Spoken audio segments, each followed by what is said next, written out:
church, but hip hop has been my heart language. I always thought the worlds had to be separate, because hip hop for me was like what I did and church is what I had to do. So God was like, you got to do that because, God got to be straight, but hip hop is what I choose. So when those worlds actually collided and I saw that God loved hip hop too, that blew my mind.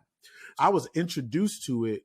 The group I was introduced to was Cross Movement. I'm going to always love them dudes because that's who changed my life, right? Once I realized that there was this whole underground culture, it fit who I was because I was more into underground hip hop anyway. I was always trying to find the unheard artist or the breaker nobody knew about or the graph artist that people was like, I see your stuff everywhere, but who is that dude? I wanted to know the person, right? So when I got introduced to Christian hip hop, I was like, yo, nobody knows these dudes. So then I started digging. At that time, you found people because of another artist. You would get an album and then they would have a feature on their album. And then you would go find some music by that other artist.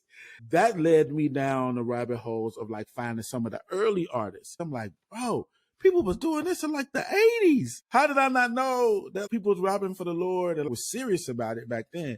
It just became a thing for me to not only find more artists, but to find the churches, the ministries, the conferences, the festivals that were welcoming Christian hip hop, man. That set me on a whole trajectory.